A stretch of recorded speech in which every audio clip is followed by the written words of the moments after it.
So I took quite a bit of time off after that last game, getting the soul-crushing redefeats triple 9-letter word against the best player in the field.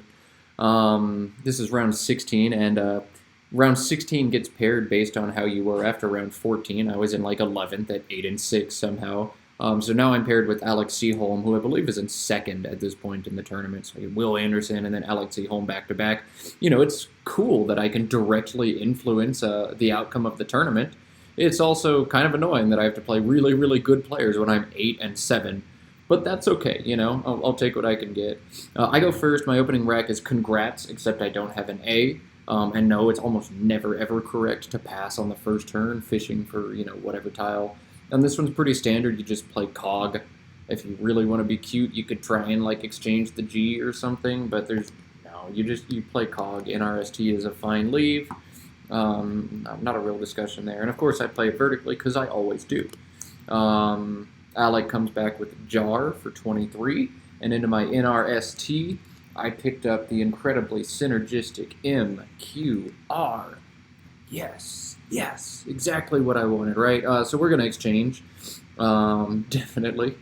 So you could try and hold NRST, but that's pretty greedy here. You basically need to pick up 2 vowels to do anything good. So I'm trying to be a little less greedy and more standard. I'll throw back 4. I'll just hold RST here. Those synergize best together of NRST. So that's what we're going to do. Alec's going to come back with Ged right here, and once again, I've got just a crappy little dinky game against a really good player. This keeps happening to me, where nobody opens with a big word, and then we play a bunch of 2s and 3s and close the board. I don't really mind, it's just interesting. I'm going to make a really bad mistake on this turn. AEERSTV is my rack, and I'm excited because the board is crappy and dead, and I've got an S. But clear in a way, the thing I'm supposed to do with this move is vac right there for 21. That is such a beautiful play. It absolutely ruins the board. It takes out the jarl, the L hook and the jars hook. So this board is really bad for Alec to do anything about. And I don't know why I didn't see that play. It's not any complex words. It's not a hook you're not thinking to look for. I just didn't see it. So I make what I think is probably the next best play, which is vase, but you can see, we'll just sim this for a second. You can see how devastating, well, first off, both of these plays are really devastating to Alec, right? I'm keeping the board closed either way. I'm not, blowing it up for no reason. But you can see after vac with my EERST leave on the board I've created, I'm bingoing almost 70% of the time. I'm scoring almost 60 points per turn, according to Quackle. And after vase, I'm not scoring nearly as much. So this is a huge mistake on my part, and there's really nothing to say. I cannot believe I didn't see vac. What's really funny, though, after I do play vase, is Alec comes back with a Vares, which means he did exactly the same thing. He also had vac right there to obliterate the board, and he also didn't do it. So, what? What is going on? Now, I don't remember exactly what Alec had, but it feels good that the kid who goes on to win the tournament also missed the play that I made, even though it's really obvious play. Maybe Alex saw it and passed on it. I hope not. You've got to play vac here, I think. I don't know what his other 2 tiles are, but you've got to play vac here. There's no reason not to. But he doesn't. He plays Vares. And this is exactly why you shouldn't play Vares out of that situation, or vase in my situation, because you give up bingos. So I'm able to hit on rivets.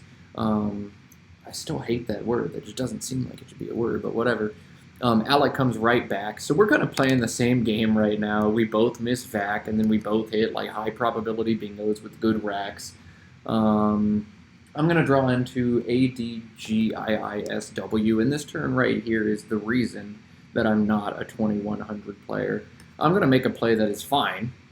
I'm going to play wind right here, hold AGIS, score 27. Pretty good play. But there's this, my God, oh my God. I don't know what that word is, but that's a word, my God. And that's better. Probably, marginally so, a point or 2, but still, that's a better play. And I just have never, ever seen that word before in my life. It's beautiful, MGIW, get rid of it all, score 26. But unfortunately, I am not good enough at Scrabble to find plays like that.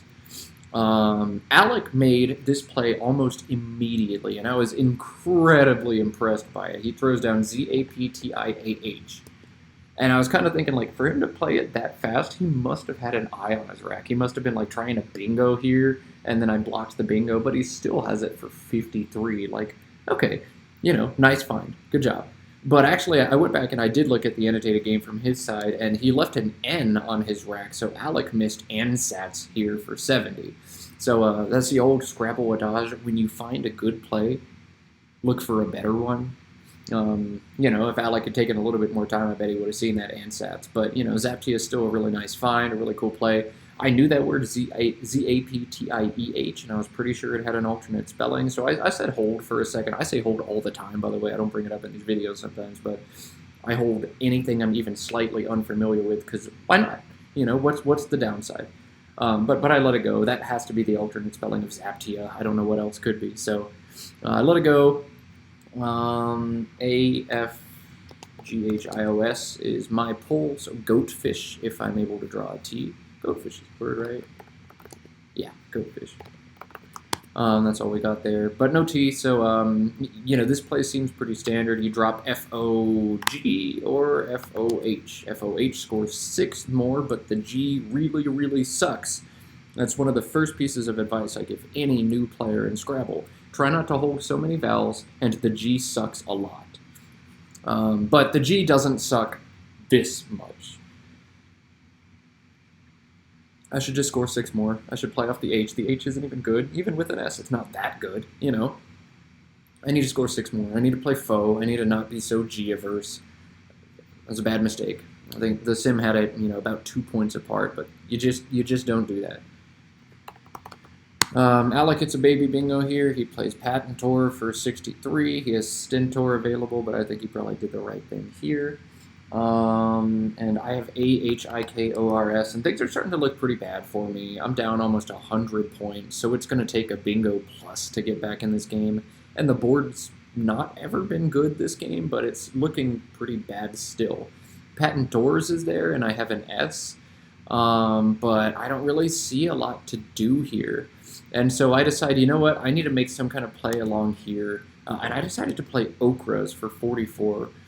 Do you know what section of the dictionary is the thickest? Like, which section of the dictionary has the most, or which letter in the dictionary has the most words starting with it?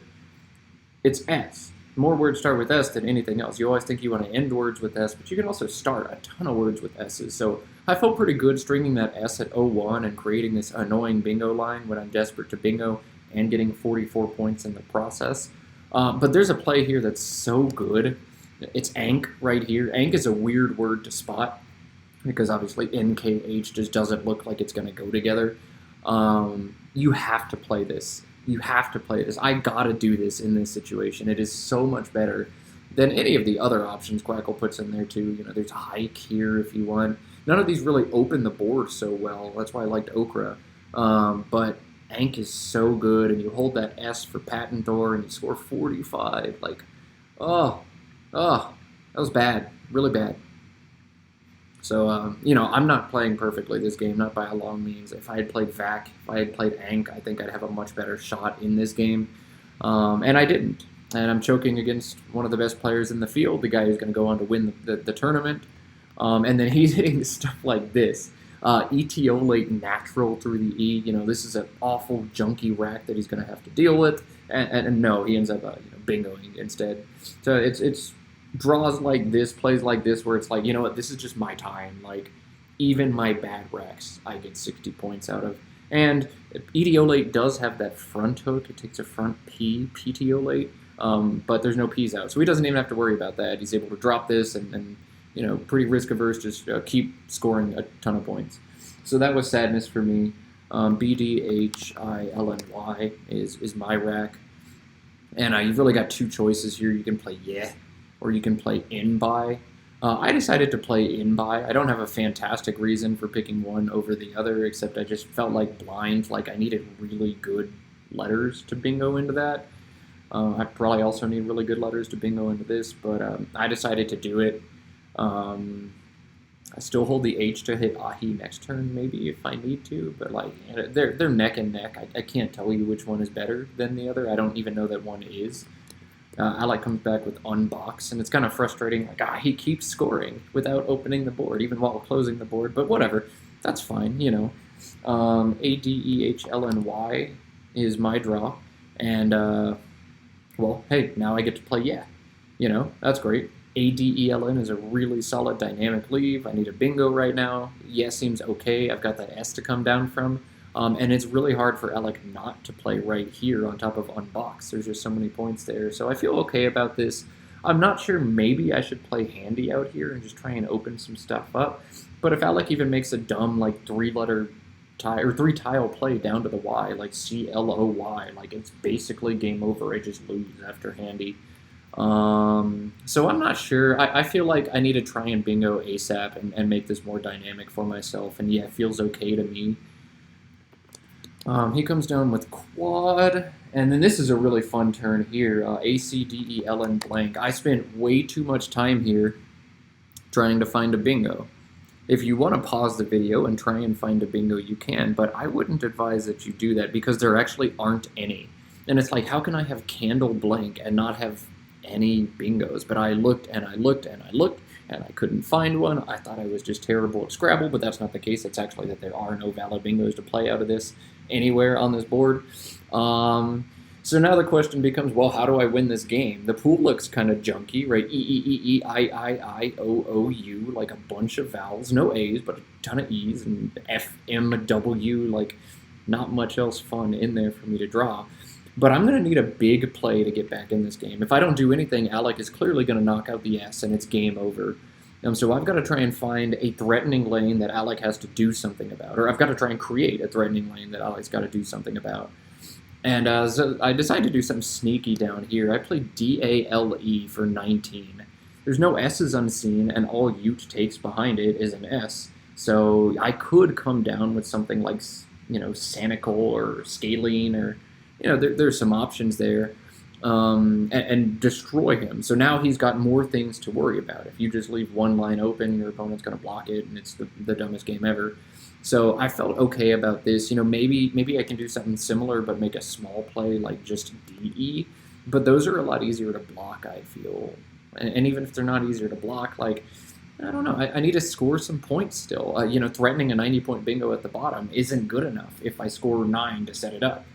So I decided to play Dale, and let's just see what I can draw out of the bag. I don't know that this is the right thing to do, but do you play unboxed here? Like, you can't do that. You can't do almost any of this stuff, right? You can't just keep the board closed. You have to do something to give yourself a shot to win this game. So I don't mind this play. I think it's fun. I think it's interesting. You know, it makes Alec think in a game where he could otherwise autopilot. Alec's going to go ahead and take out the S now. So, drum roll. Did I draw a bingo that starts with a blank S?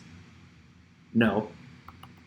I draw a bunch of E's. C-E-E-E-L-N blank. So now I'm basically forced to try and find a play that'll give me a 9 down from the SI, or maybe a 7 over here. I don't know which one Alec is going to block. He's probably more inclined to block this thing on the bottom, so I've got to try and maybe find a 9 to fish for. And I spent a while looking, but since I spent so much time on that candle rack, I didn't have a ton of time to try and find 9s to fish for. So we're going to use this fun feature of Quackle, SI blank blank blank blank blank blank blank.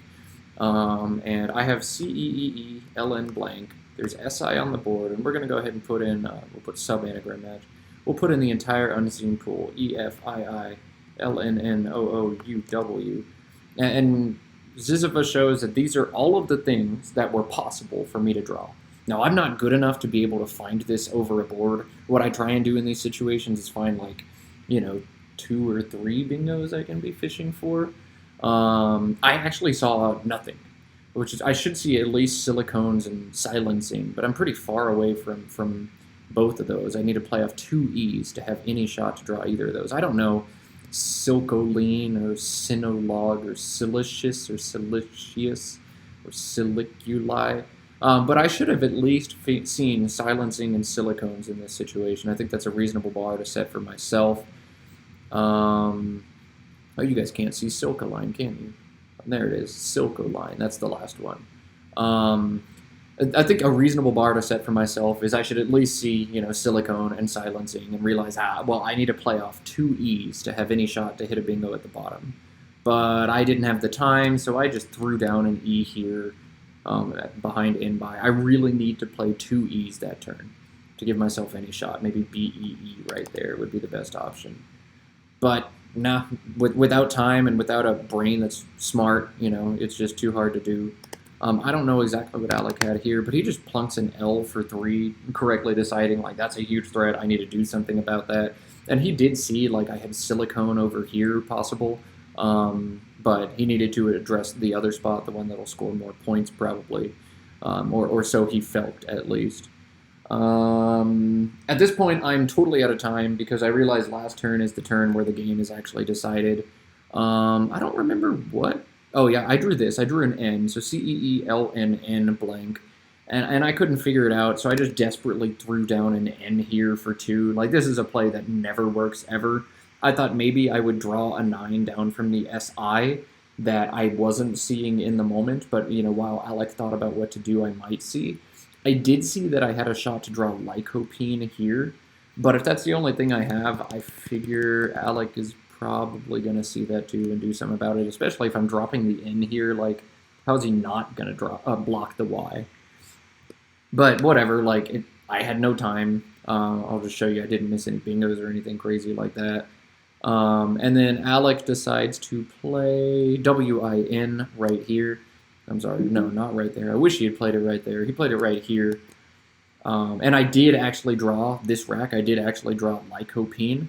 But Alec correctly decided to block both silicone and lycopene, which were unseen to him, and there's nothing left for me to do to win this game. So I just dropped clone, he drops FOE, and the best out for me is right here. It's 19 points. I was out of time, so I just threw this down.